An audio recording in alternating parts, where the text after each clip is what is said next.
One of the things that I'm particularly intrigued by, which kind of dovetails into both of those subjects of fat and muscle gain, is the subject of protein. And because there's been so much said about protein. You know, when I was growing up, they said you have to have protein right after you eat your meal. You have to have this much protein. You have to have it before you eat your meal. It doesn't matter when you have it. So I want to do a bit of myth busting on the subject of protein. What are the biggest myths that people currently believe about protein consumption? The biggest myth is that they have the hierarchy of importance all screwed up. Like everybody's worried about how much protein per meal you need to have for this or that goal. When do you need to time protein relative to the training bout or waking or sleeping or all of that stuff? The main thing they need to be focused on is how much protein do they need to eat by the end of the day? Because when you hit that goal, you've basically won the whole game. The relative placement, the distribution, and the doses of the protein, the timing of it, oh man, it rarely matters. It rarely matters beyond getting that protein in a way that's comfortable and convenient for you and in such a way that you can stick to in the long term.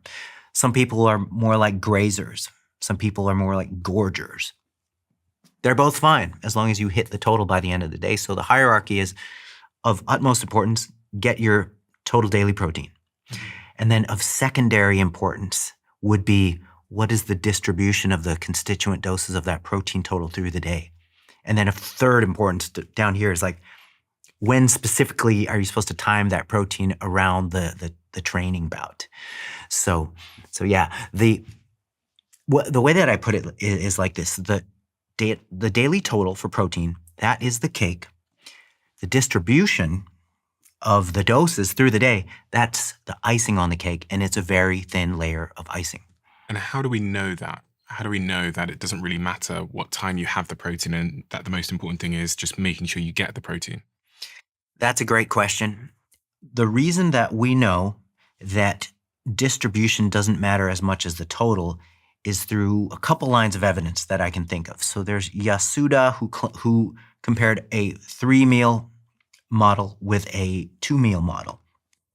And the 3-meal model had superior effects for muscle gain. But there is a study that was just published, within the last month. It was better from a methodology standpoint because they fed the subjects an abundance of protein. So Yasuda and colleagues who tested the 2 versus 3, he totaled everybody out at 1.3 grams per kilogram of body weight per day. That's a total daily protein dose. And so we know now that that's a suboptimal total if you want to push muscle growth.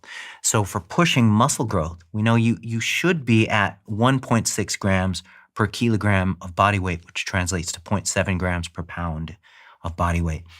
That's where you really want to be if you want to maximize muscular adaptations to resistance training, like muscle size and strength gains.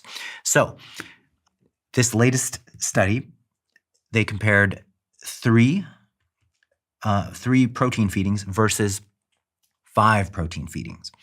And the totals of protein intake in the day in both groups were around 1 gram per pound. So right around 2.2-ish grams per kilogram of body weight. So we have the optimized daily total, and we're testing 3 versus 5 protein feedings. We're doing progressive resistance training. And this is the key. This happened in resistance-trained subjects. There were no significant differences in muscle size and strength gain between the 3 protein feedings a day versus 5 protein feedings a day. And this is the best designed study to date on the topic.